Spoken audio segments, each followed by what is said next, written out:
and I felt centered. Like I didn't feel pulled from the outside. I was just stable on the inside. Like I don't know how to explain it, but having a morning routine really reminds you that you are you no matter what's going on outside of you. Like the city, things that you're doing, those don't define me. I define me.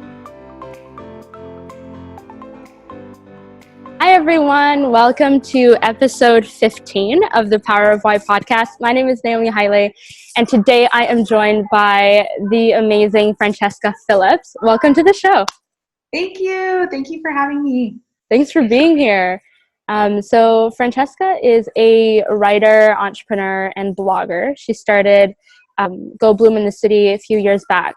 And the reason I wanted her on the podcast was to really, unpack with her some of the internal dialogue that she had when, moving and living in different cities, and, her and kind of her thought process when starting her business, and then how she continues to put out such creative content online. That's how I came across her work on Instagram.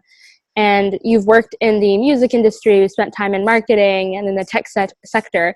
And you have a wide range of impressive opportunities that you just seized, right, throughout your life. You started your journey in LA, you moved to Switzerland with your husband, and now you currently live in New York.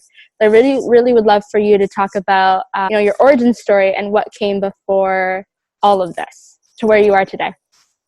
Yay! Well, thank you. Oh my gosh, it's so funny because a lot of people, when I tell them kind of where I've started with things to now, they always ask me, how old are you? Because it's like I have so many different things. Yeah. And I'm like, I wonder how old they actually think I am. But I'm in my late 20s, and it's just funny because like I never thought of it that way. Like I always just thought, oh yeah, at that point I was there, and at this point I was here, but I never realized like how much time actually, like how many things I've actually done in such a short amount of time. But yeah, so when I was 18, I moved to Los Angeles. I grew up in Arizona, and I loved singing. I loved dancing. I loved writing songs. I loved writing everything. And so for me, it was like, as soon as I graduate, I'm going to move to LA. And so I did. And I also went to school while I was there. And I basically worked at a bank during the day, went to school as well. And then at night, I would just network at any event that I could, any entertainment event. It was even, I think I was interning for a fashion designer at some point. Yeah. And I just figured as long as you can just do anything within like a similar area, you can get your foot in the door in music, right?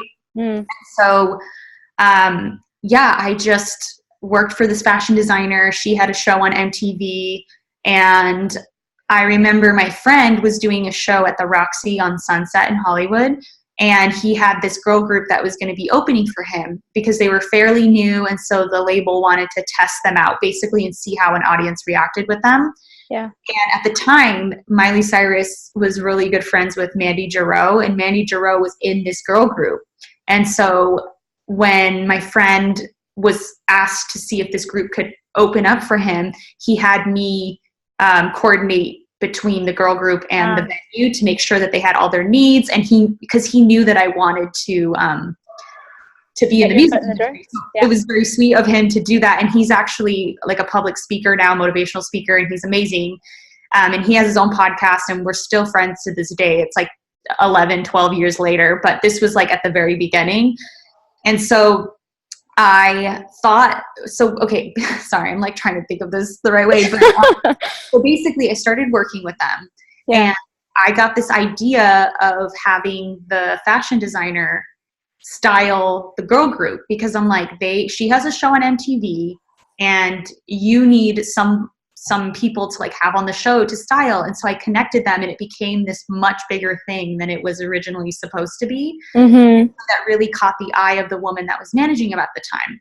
And so I asked her, I said, listen, I want to work in the music industry. Like anything that you need, I can walk your dog, I can babysit your kid, like whatever it will take for me to stay on your radar, let me know. And so she just told me to keep in touch with her. And so it literally was 6 months of just reaching out to her, reminding her that I existed, reminding her what I wanted. So this was like a fast thing. It took a lot of effort and work to do it. And after 6 months, she calls me when I'm in Arizona for my dad's birthday, and she asked me what I was doing tomorrow, and it was Saturday, and she's like, can you meet me tomorrow Sunday to meet the record label? And this was Rock Mafia. They were the ones that were writing for like Disney, like Miley Cyrus, Demi Lovato, all these people. And she's like, can you come meet the team tomorrow, because I got a promotion at ASCAP and I'm taking it. And I'm like, okay. And so I literally flew back, and then that next night I met the team, I met the girl group again.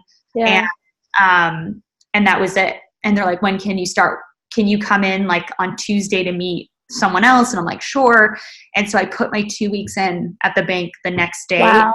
Like, yeah. It was so scary though, because I was like, I'm actually like doing the thing I said I was going to do. Yeah. So anyways, I, transitioned into music. I worked at the songwriting house. And then after a year and a half, I had made a relationship with Kenneth Creer, he's managed Sierra, the Backstreet Boys. He's managed like all these other people, and he was managing the girl group, and his assistant was leaving.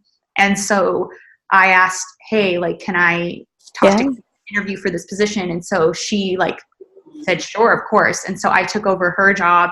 And so for the next 3 years, I was helping with tours. And at the time it was Mindless Behavior. It was this R&B group of like 4 young boys, and they were the sweetest kids ever. I loved them.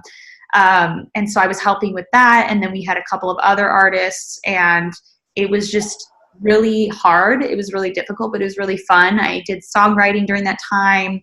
I was trying to like do all these other projects. And then after like 3.5 years, I decided that I wasn't in a really good place anymore. The entertainment industry, while it's wonderful and there are good people, there were a couple things that kind of like jaded me and made me feel like I wasn't in the right place anymore. And so I don't know if you've read Elizabeth Gilbert's book, Big Magic, but she explains. You mentioned it the last time we chatted. Yes. Okay. Like it changed everything, because I never knew why I resented music for so long. But like at that time when I was ready to leave, I was just so upset and like angry, because this was something that I've been wanting for my whole life. I've spent 6 years in it, and why does it feel so wrong? And why isn't it working as much as I thought it would?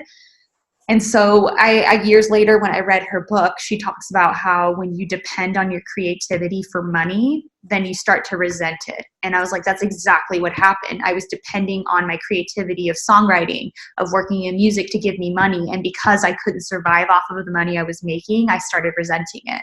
So I ended up leaving to just get a temp job as a marketing assistant. Was this also in LA? Yes, this was all in LA.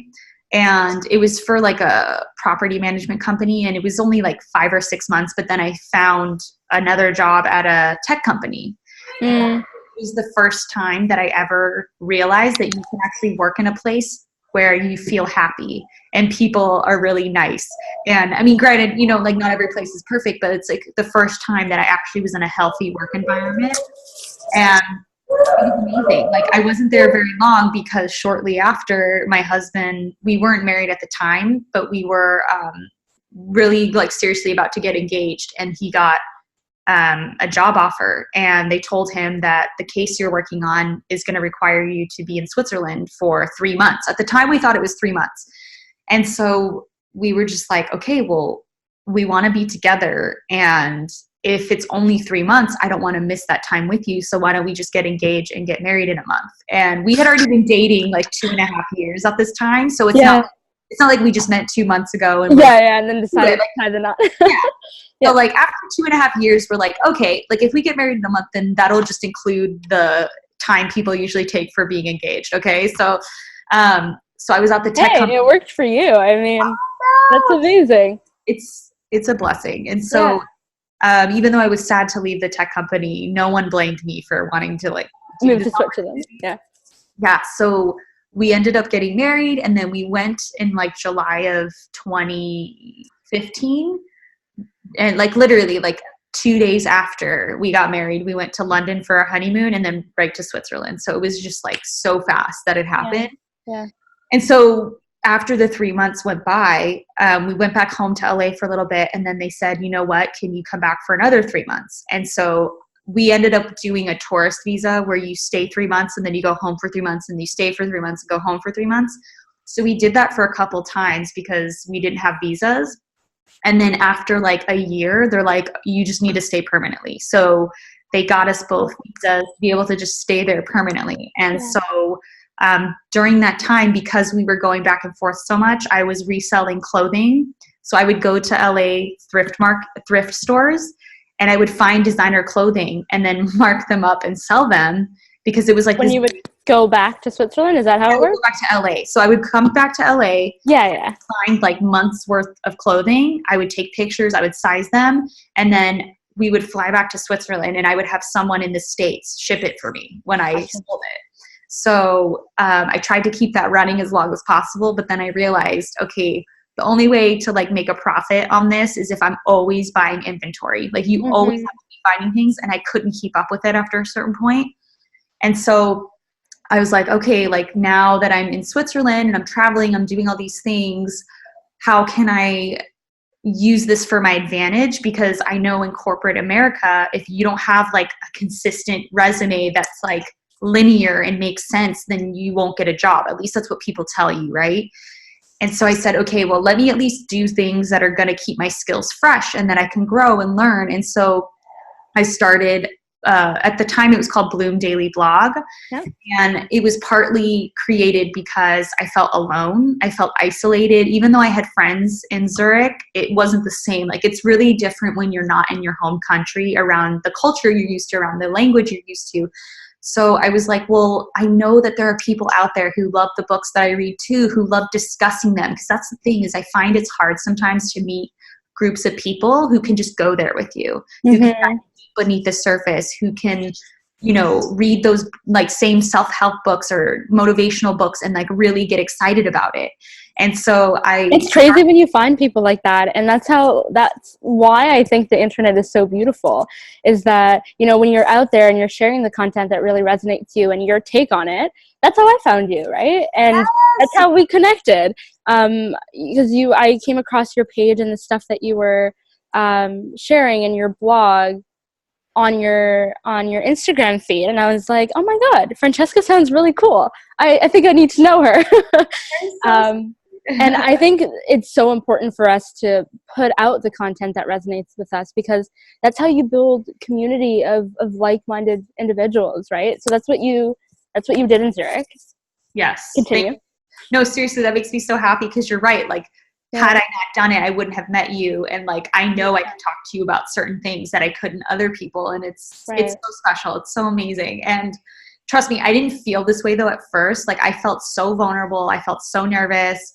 And like, I took, you know, the people unfollowing me very seriously. And I was like, at first just very like scared of it, but now it's like definitely evolved and I'm much better. But like, it was scary at first, but I knew that I wanted to connect with people like you, like find those people and really like, yeah, you get it. So after a year or so, during that year as well, like I wanted to get more involved in writing. So like I hunkered down and I literally studied like all these blog posts, all these books. I started buying books about writing because I really felt inspired. Like I believe in God. And so I prayed to know like my direction. Like I'm here, I'm in a place where I could really like get life experience. Like, what am I supposed to do? And I just got this feeling, right, you're supposed to write. And this was like for a year, strong answer of writing. I'm like, okay.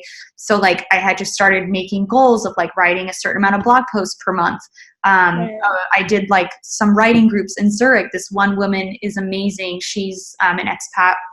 She was an expat as well. She came from Boston, I think, but she was a contributor to Huffington Post, like an amazing writer. And so she had this group that she started, and I started really like getting so much better because of it. And just really like, it was basically like I went in a cave and like hashed out like everything and then came back into the world. It was like, okay, this is what I learned. Here we go. And so, but at the same time, even though I was doing those things, I remember I would wake up at like 10 or 11 o'clock in the morning. And even though that sounds cool, and I'm sure a lot of people would like love the luxury of waking up that late, I just remember waking up and being like, I'm getting nothing done. Like I feel directionless. Like even though I know I'm supposed to write, I feel like I'm just repeating the same day over and over. Right.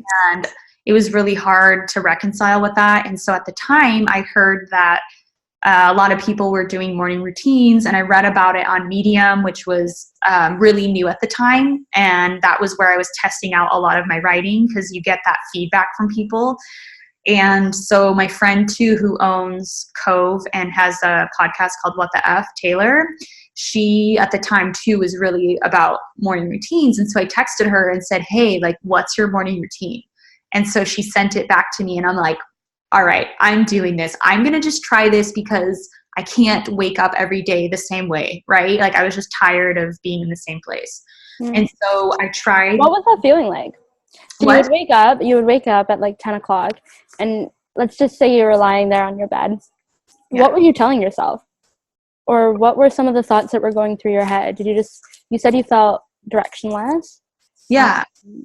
And at that point you were in Zurich for a year, right? A little over a year? Like 2 years, because I know the first part was like on and off, but like a good 2 years, I'd say. Like maybe a year and a half, probably. Okay. Yeah. I don't know about the thoughts that I told myself, but I just remember feeling like I'm here in this amazing place. I get to have my time complete. Like it's all my own. I don't have to like work for anyone else. And yet, why do I feel sad? Like, why do I feel like I don't have a purpose right now? Like I have all of these like emotions and like desires, but I didn't know how to plug it into the actual world that I was living, if that makes sense. Like I was reading all of the books. I was reading, You Are a Badass. I was reading like all of these things, but I'm like, okay, but like, why can't I just plug it into what I'm doing? Like I just felt this major disconnect. And I don't know if at the time I might have been depressed a little bit, because I know I went through that when we first moved there. It was just such a big change. But I think it was more too that I was sick of being the person that I was. Like, I'm like, okay, like I have all these desires and stuff, but why can't I just be disciplined? Like I was kind of mad at myself. I'm like, you want to do these things and yet you can't wake up at 8 o'clock. You want to do all these things and yet you watch TV instead of doing these other things. So it was more of like an annoyance and knowing that there's no way this is going to change unless I do. That's powerful. And I think the reason I wanted you to expand on that is because you're definitely not alone in that. I think a lot of people have, similar feelings or go through periods where, like, I know what I need to be doing, but actually going out and doing it is like, I don't know why, but you're just not motivated or feel, any way compelled to just freaking do it. And it's tough. Like, and for me, specifically when I was feeling that way, it was because I was overanalyzing everything. I needed everything to be, like, if I was working on a project or this podcast, for example, I needed everything to be perfect. And there's no way that it could be. But, like, me overthinking every little detail, I was procrastinating. And I don't know why. But what was that push for you? Was it when you met this writer? So I think for me, it was my morning routine. To be honest, that changed everything. And to kind of go back to what you were saying, I think it's cool that you pointed out about the perfectionism and needing everything to be just right, or you're like over analyzing. That's an extension of fear. Yeah. Like all of those procrastination, procrastination can happen from lack of discipline as well. But I think like with the perfectionism and needing things to be right, because I have a little bit of that too. And I just remember I'd always think it had to be perfect before I release something. But obviously, like now we know that, okay, done is better than perfect. But it's very interesting how fear and like our beliefs that hold us down can like manifest in different ways. But yeah, for me, I'm telling you, it was my morning routine. That literally, like, I will tell it all day long. Like, that was the thing that changed everything for me. Like, I went from this person who couldn't be consistent, who couldn't be disciplined, to like being able to have a routine, to managing my time better, to getting more done, to building momentum. Like, and even to this day, like, I feel like it's taken years to build upon, but even now I see things growing and getting bigger because of that one starting point. So start your day off right and everything else will follow type mentality. Yep. Okay. Yep. So what did that morning routine look like? when you're first starting out? And I'm sure it has evolved now, but what did it look like at the beginning? So at the beginning, I honestly, because I just didn't know how to do it, I looked at my friend's morning routine and I looked at Benjamin Hardy. He was, at the time on Medium, he's a really popular Medium writer, isn't he? Yes, I was going to say, yeah, like he was blowing up at the time, and I really followed all of his blog posts, and he had one on morning routines. So I did a mixture of the two of them. And so I think at first it was like, I should have pulled out the paper because I wrote it down, but I think it was like, wake up, say a prayer, eat breakfast, work out, like I'm trying to think of what else was in the beginning. I think it was read affirmations and like a couple of other things. And I quickly realized after like a couple of days that the order didn't feel right to me. And then like affirmations, that didn't feel right for me in my morning routine. So I took that out. And so like I put other things in it. And so like it kind of just like, I allowed my feelings to dictate what felt right and what actually lifted me up. And then eventually it morphed to what it is now. So yeah. And that's definitely what we need in a more morning routine changes as we change, right, and evolve.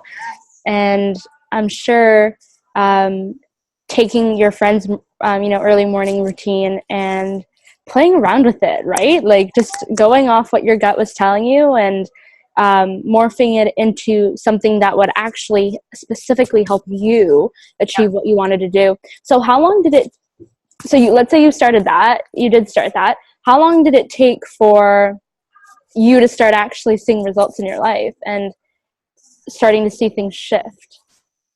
Well, I would say probably after a month or two, because I wasn't consistent in the beginning. So like, even though I had a routine, I would miss 2 days or I would miss 3 days and then I would go back to it and I kind of like waffled. But then I started noticing how much better I felt, how much more productive my days were when I did do it. And so after about a month, I'm like, okay, Francesca, like you either need to take this seriously and then you'll actually grow into who you want to become, or you don't, but stop like in being in this gray area.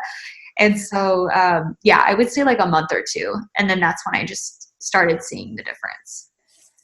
That's powerful. What does your morning routine look like now? Because I know, at that time, I'm sure adding some structure to your day was, a part of what you needed. Yes. You moved back to, and you didn't finish your story yet, but you moved back to New York from Switzerland. And now you're working full time. So, how has that adjustment been for you? What have you learned?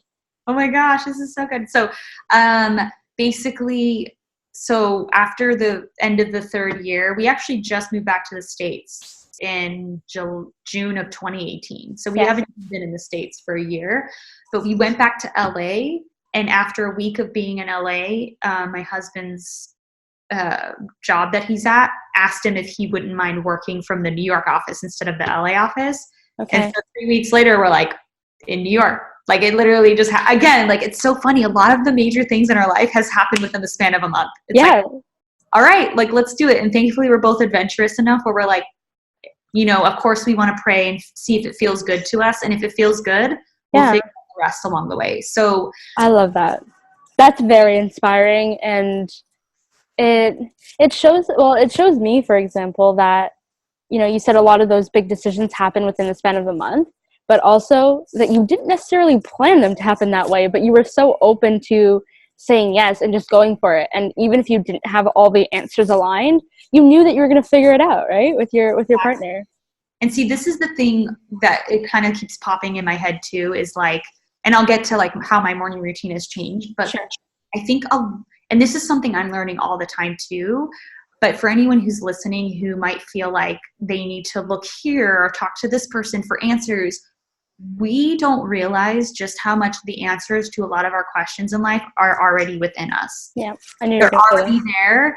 And that is the biggest lesson that I have learned through all of this is like, holy crap, like I thought I had to talk to so many people. I thought I had to get the approval of so many people. And I think this is why the morning routine helped me so much, because you start to learn that you uniquely need something different than someone else. So like I couldn't just do my friend's routine. I had to make it my own, and I had to listen to myself and see what I needed. And through that process, it kind of like flowered into other areas of my life. It's like, okay, I had those answers the whole time and I just never cared to learn that. And so this was fun because moving back to the States, it was really tough because we loved living abroad. Like it was one of the best experiences of my life. Like I grew so much as a person. I experimented with so many things and I didn't feel guilty about it, because I feel like in the States, it's really easy to feel pressure to just be working and going and doing and like not allowing yourself to just naturally grow and progress. So I feel really lucky. And the thing is, you don't have to live in Europe to have this happen. It was just a mindset and like a choice, like choosing to just let yourself be and then see what happens. But when we came back to the States and I knew we were moving to New York City, the first thing I thought of was, okay, this is the test now. Like this is when the morning routine is really going to be put to work, because at this point, everyone knows that I'm obsessed with them. And I've told everyone I have my morning routine guide. I'm helping all of these people with their own morning routines. And I'm like, okay, like now I'm going to have so many changes happening. So I have to see what that means now. So like 2 weeks before we left, I remember doing my morning routine every day, like did not skip it once. And then thinking, okay, when I get to New York City, what are the 3 things? Like, I know I can't do my morning routine every day because we're going to be displaced. We're going to be at a friend's house. We're going to be searching for apartments. So I'm like, okay, what does a morning routine look like when you're that busy? Yeah. So I thought, okay, I need to exercise. I need to do yoga because that's a form of meditation. I need to meditate and I need to read my scriptures and pray. And so I'm like, okay, those are the necessities, the non-negotiables. And I remember talking to myself and be like, this is non-negotiable. Your sanity, your health is non-negotiable no matter what's happening. And it's like a pep talk, I guess. Yeah. And so when we finally got there, as soon as I felt stressed, I'm like, did you do your scripture study? Did you pray? Did you find a way to exercise? I looked up a yoga studio near my husband's friend's place a week before we left. So I already knew where I was going. I bought the pass. Like I planned for myself before the chaos set in. So that way I had no work to do. I had no excuse. Mm-hmm. So it literally was the only thing that kept me sane, because we were literally seeing 10 apartments a day. We were running around the city all over. Like we had just, like our stuff wasn't even here. Like it was just crazy. And so I remember, because I knew that I was going to at least work out 2 times a week, I was going to be doing those things, I felt a sense of calm and I felt centered. Like I didn't feel pulled from the outside. I was just stable on the inside. Like I don't know how to explain it, but having a morning routine really reminds you that you are you no matter what's going on outside of you. Like the city, things that you're doing, those don't define me. I define me. And so that kind of is what kept me like anchored. And so yeah, like now for my morning routine, so this year I added reading the Secret Money app. I don't know if you've heard of it, but my friend just told me about it. And it's like The Secret, the book, or the movie book. Yeah. It's called Money. It's called The Secret Money. And this year, like my biggest goal is to start investing and to start making more money. And I have some blocks against money, right? And so this app, basically you read 20 affirmations a day about abundance and wealth. And then you write down your 7 desires in money. And then it gives you these fake checks. So like every day it deposits money into your fake account and it tells you to spend it. So like it'll be like $500, spend it. And then it gives you $1,000 and you're supposed to spend it. So like you say, oh, I'll buy 3 Kate Spade dresses, and you put the price down, and it like teaches you to be okay with spending money and not being afraid and like being scarce about it. So I've started including that into my morning routine, but it's still pretty much similar, where I wake up, I say a prayer, I read my scriptures, I meditate for 15 minutes every day with my Headspace app. Like that's non-negotiable, especially transitioning into my new job. It's absolutely necessary, because when you go through big changes, it's easy to feel off center and nervous and all of these other things. But when you keep meditating and you keep on your routine, it helps you to stay focused on what's important. And then I usually do daily pages, which is 3 pages of stream of consciousness. It just gets every worry and anxiety out on paper and out of my mind. And then I'll read a page from the Simple Abundance book. I think I actually, hold on, I have it. One second.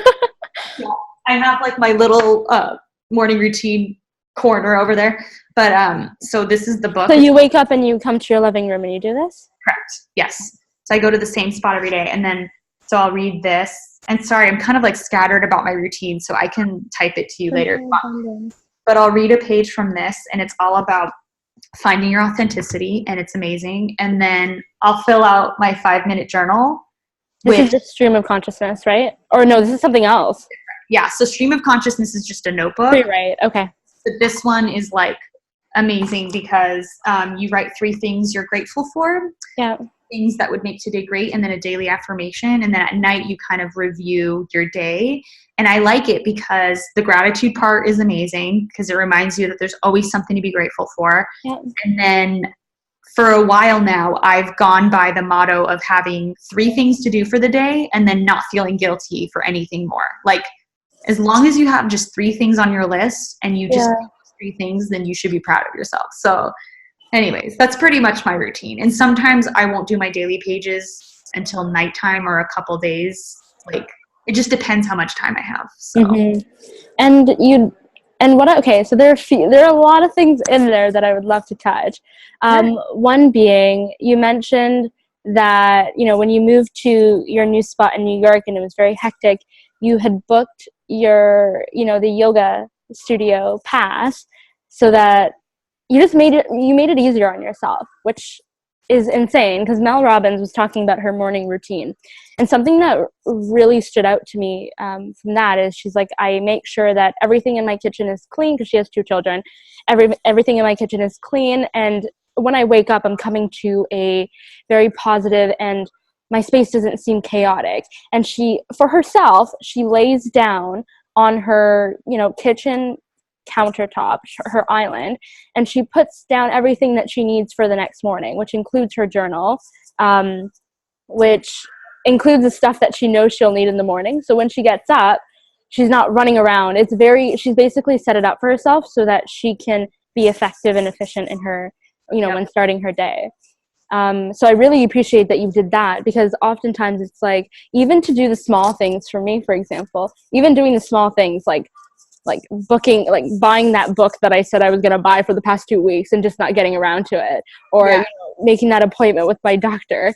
It's all about just like making it as easy as possible for you the next day or for you that evening, which is really amazing. And I wanted to note that was something that you could do to help yourself out, like future Francesca.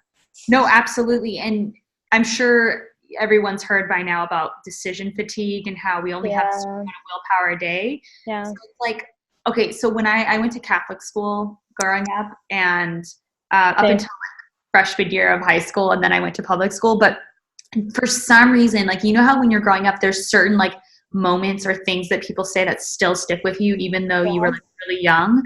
Yeah. So this one teacher of mine, I'll never forget it. And I don't know why it stuck with me, and it still does, but she was talking about how, when you wake up and you have your alarm, right? And you just hit your snooze button, you snooze, snooze, snooze, and then you end up being late to whatever you're trying to get to because you snoozed for too long. Right. Like, think about it. If you wake up at like 7:00 and then you snooze, are those 5 minutes really going to make you not tired? Like, are those 10 minutes, 15 minutes really going to all of a sudden magically like make those tiredness disappear? She's like, no, you need like hours, or you need like a better like night's rest. Like, she's like, that snooze button is not going to solve that problem.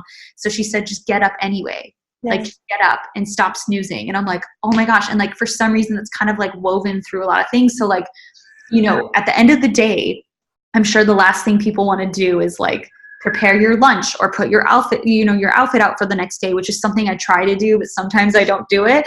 Yeah. But the more you help yourself for the next day, that's less decisions you have to make, and that's less decision fatigue that you're going to have. So it's like you said, think of your future self. Mm-hmm. And guess what? Hitting the snooze button on your life maybe the snooze button is waiting until tomorrow to make your lunch, or maybe the snooze button is watching TV instead of getting that blog post done, or maybe the snooze button is not editing those videos at night, which is my snooze button right now. That's my snooze button. No, seriously. But it's like, no, like that 15 minutes of watching TV is not going to just magically fix everything. So just do it. Just think ahead and be like, how can I set myself up for success and help myself tomorrow the best I can? Yeah. Yeah. And for me, it's laying it down too. It's interesting. You mentioned in your 5-minute journal, one thing is like regrouping and talk about, how the day went.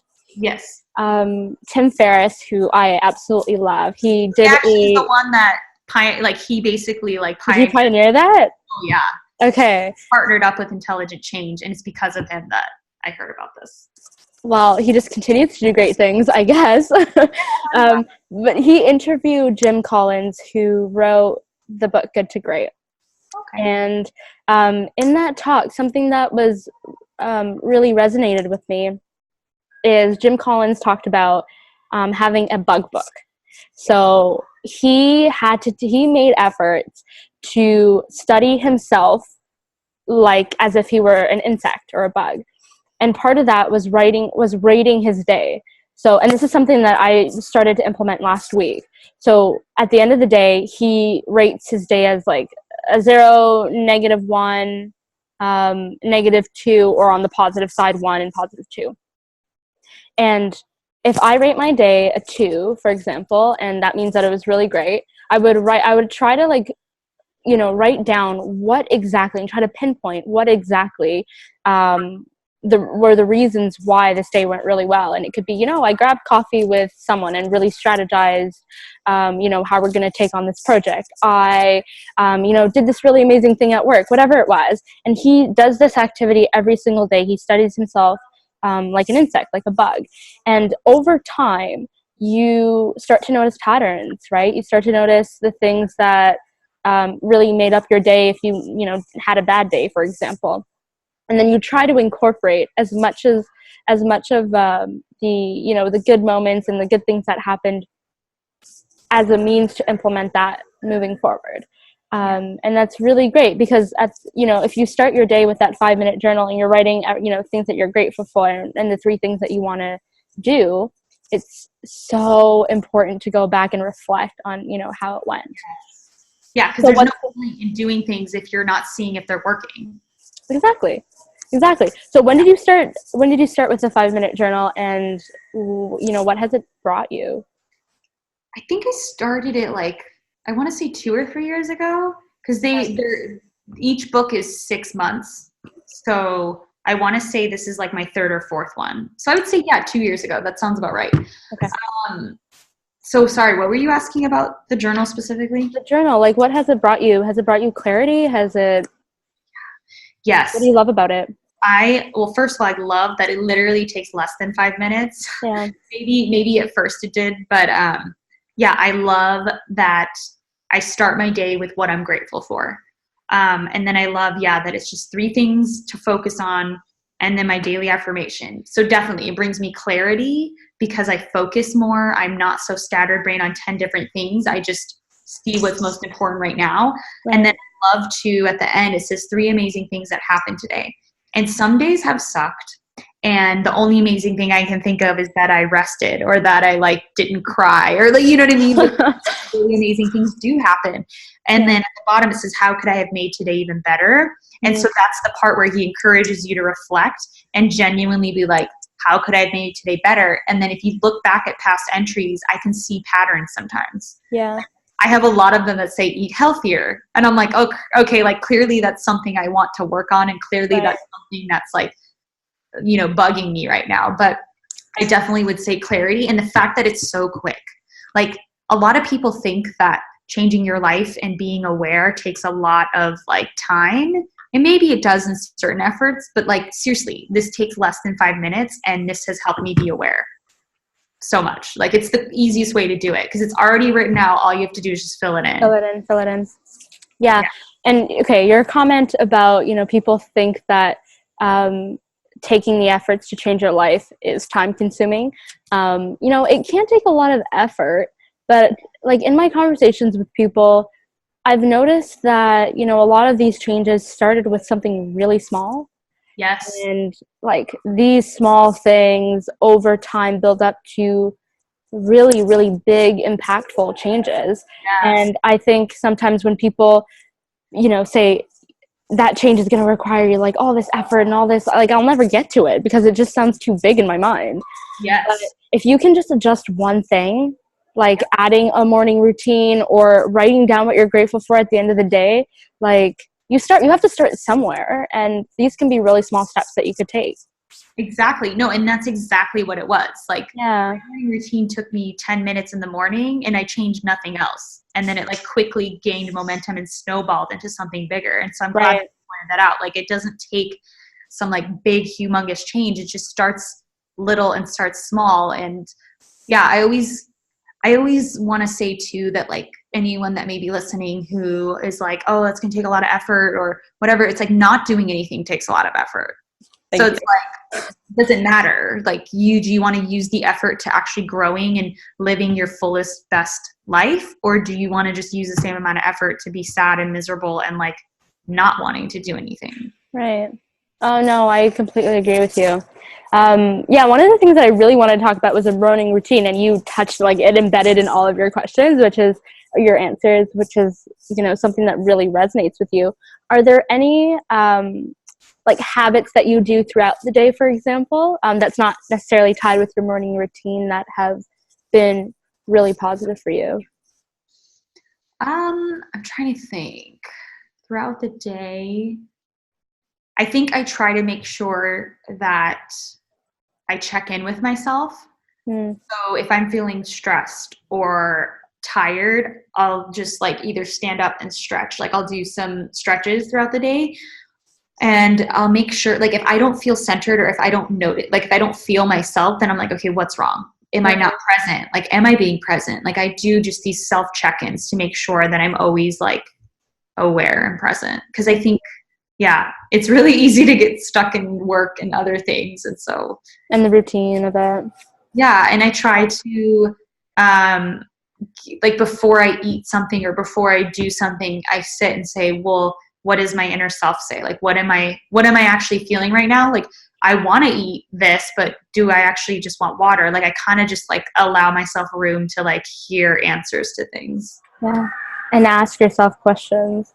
I feel like, and I think that's the reason why, like with season 2 of the podcast, and this is going to come out in maybe a month or so. The reason why I want to talk more about self-awareness is because I think like that's how you get to fulfillment. That's how you get to doing the things that you want to do and feel good about. And you know, that example of the morning routine, like you asking your friend to send you hers is like the perfect example, because you realized I needed to shift it and mold it and morph it into something that would work for me. And I find like, especially today with everything that is out there, and I love social media, but social media, I think, I don't know why, but it causes a lot of people like pain for some reason. And I think maybe part of it is people are not in tune with what they want, and they think that, oh my god, this other person is doing all these amazing things. Like, I'm sorry, but is that something that you actually want to be doing, or are you like in your feelings? And these are important questions that we need to ask ourselves, right? Like, what do I want to be doing with my life? Like, what experiences do I want to have? And I'm so happy that you check in with yourself throughout the day, because like that probably makes more of a difference than, you know, one would realize. It does. And I feel like I still have a lot to learn because like I'm trying to be more authentic myself, and I still catch myself, you know, not being present or feeling certain emotions because I feel a lack or like I'm not enough or different things. But yeah, I think that awareness, and this is something I've also learned, is that the more we try to avoid uncomfortable feelings, the more we divert to negative habits like eating too much or like drinking or like other different negative habits, because we're trying to divert from what's really there. But I feel like you just allow yourself to sit with it. This is what meditation does too. It teaches you to be like, oh, that's a thought, but I'm not identified with that thought. So the sooner you cannot identify with thoughts and emotions and know that those are tools, I think that's when things change for me too, is like, I am not that anger that I'm feeling. I am not like that situation that's happening. I am me, and these are just merely like, emotions are indicators that our body gives us about certain things. And rather than being upset that I'm feeling anger, it's like, oh, thank you for telling me that something's wrong. So what are you telling me? And I'm also reading this book by the same author who does Simple Abundance, Sarah Ben Breathnack. And it's a yellow cover, and I think it's called Something More. And there was this one entry where it was just like, it hit me like a ton of bricks. And she talks about how usually when we feel like negative emotions, or we feel sad, or we feel like these different things that we don't want to feel, it's because we're not connected to ourselves. And I'm just like, oh my gosh. And it's like, there's something scary too about being connected to myself, because it's almost like we're just afraid to be vulnerable. I don't know, but there's so much value in finding that awareness, and in really taking seriously your authenticity and learning who you actually are. It's very powerful. Very powerful, because there's no one like us, right? And so I think we're doing ourselves a service, and we're doing others a service when we come as we are, without, fear of judgment. And like, none of this, I know, is like, a lot of this can be hard to put into practice. And like, I've struggled with that, and we've talked about this before, like offline. But day by day, like, we're constantly improving, and we're constantly, if we take the efforts to do so, becoming better. And that really inspires me. I wake up in the morning just super excited to tackle it. And just living life to the fullest, which you mentioned earlier. So thanks for sharing that habit. I really want to implement that as well. As we head to like the end of the interview, there are 2 questions that I ask all my guests. But before that, I'd really like to get your take on advice that you have for traveling abroad, for example, because I know that can be a scary thing, and it's something that I'm deliberating with right now. But like, advice that you have for moving to a different city, moving across the ocean, and living elsewhere for a bit. What has helped you with that move? Well, at first it was not easy, because I'd never done it before, and so I didn't know what to do with myself. But I guess looking back, if I could tell myself then these things, I would probably say, so you mean like moving, or just traveling to visit? No, not traveling to visit, moving. Like moving. Living abroad. Yeah. So my first thing is to have an open mind, 100% have an open mind, and know that nothing is permanent. Like, just because you decide to move somewhere doesn't mean that that's it and you can never move back, because I know it's a really scary idea. Yeah. Second of all, I would say integrate yourself as much as possible. The first 3 months that I was in Zurich, there's just the shock of everything. Now, granted, I had just gotten married, just moved to another country, never been to Europe. So like, I had like 5 things that were all new to me at once. Yeah. And I remember those first 3 months, I kind of just like, out of like shock and fear, stayed inside of my apartment for 3 months, and I just watched Gossip Girl. And I was just like trying to like feel like I had control over my life. And I remember I got so depressed. But then I reached out to the local animal shelter and asked if I could walk the dogs.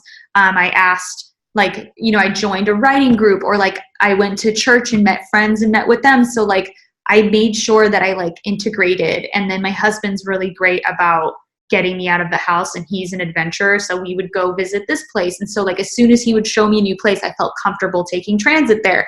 Yeah. So like, basically just integrating. And if you have someone or can meet someone that can get you out of your comfort zone, and just like going somewhere. And then honestly, like, another thing that I loved is getting rid of stuff, like being able to move. Purging.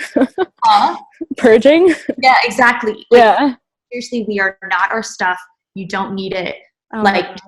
Just go and like, you design your life. Like, go there, be open-minded, put a time cap on it if that helps you, And like, I think another thing that I learned and wish I learned quicker was to just allow change to happen and not resist it so much. Because before we lived in Zurich, I was very like, I didn't like change. I liked everything to just be the same way. It was predictable, safe. But thankfully, this authenticity journey teaches us that like, the more you try to cling to sameness, that's the ego. That's what Eckhart Tolle says. When we want things to be the same, that's our ego looking for stability, for security. Yeah. And it's when we step out of that comfort zone that's when our spirits really take, the front row or whatever you want to call it. Yeah. So I say, just don't be attached to things. Know that it's only for a certain amount of time. Be open-minded. And I guarantee you by the end of however many years or whatever that you're in a new place, you're going to be like, it's worth it. Like if you're even just like toying with it, but it feels right and you're just scared, do it. Like we are so resilient, guys. Like you don't understand. Yes. Okay, can we talk about this resilience thing? Sure. So I had coffee, and I love that advice of just go for it and explore it. And literally, I know that I would come back a different person, and I can imagine like just the way that you're talking about your experience abroad. It's something that you obviously wouldn't go back and change it, right? Because you're the Francesca today that because of those experiences, right? Yes. Because of going out outside of your comfort zone and just testing it.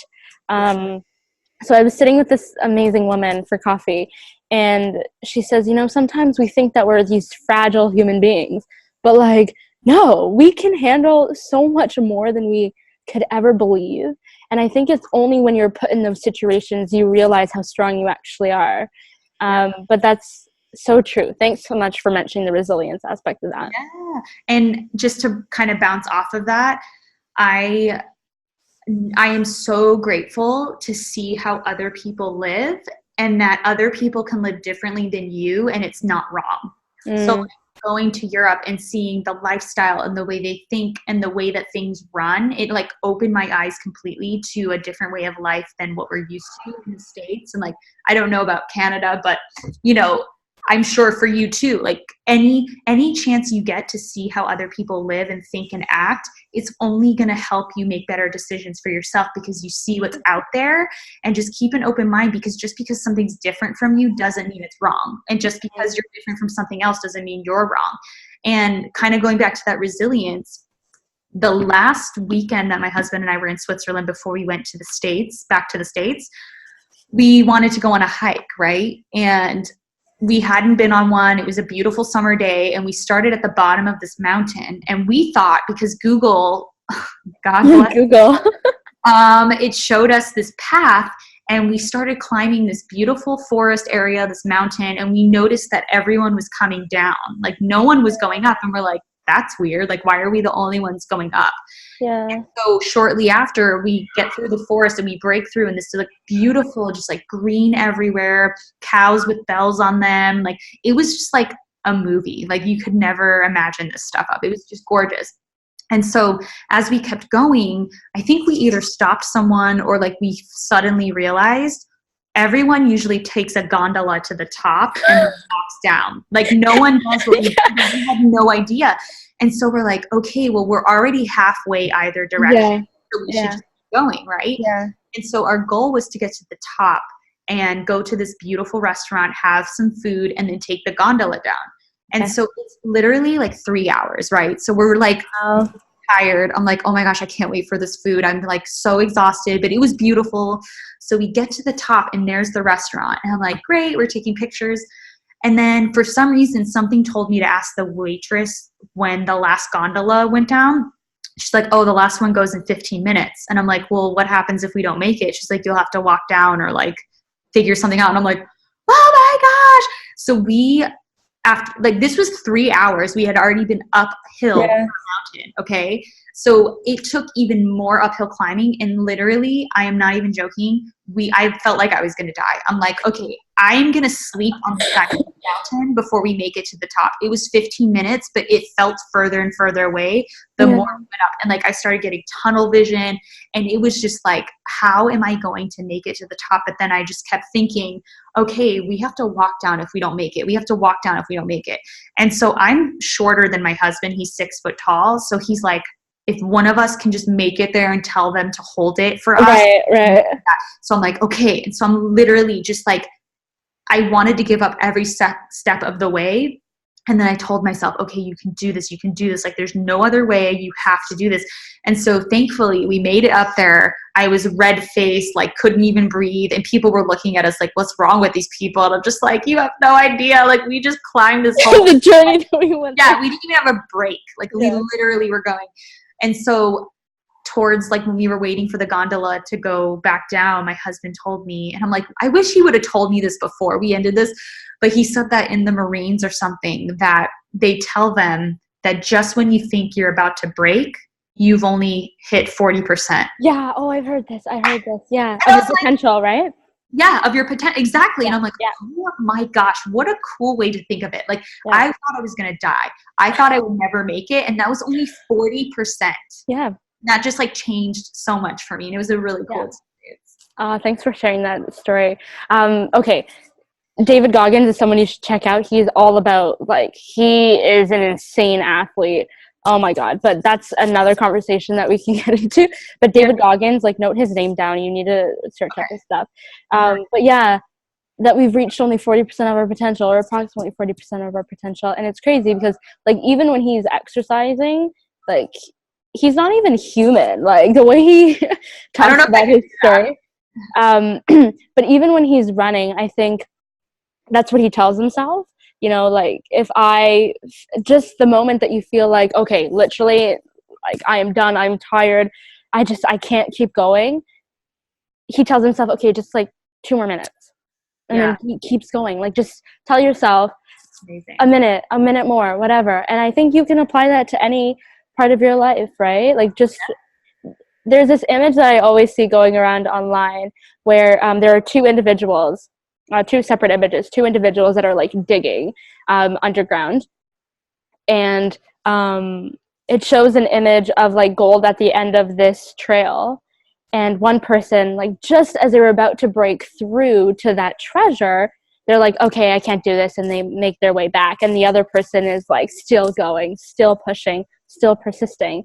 And that's how I see life, right? Like, if you just don't give up, keep going after what you want to achieve and what your vision is. So there's so much greatness, I think, on the other side. 100%.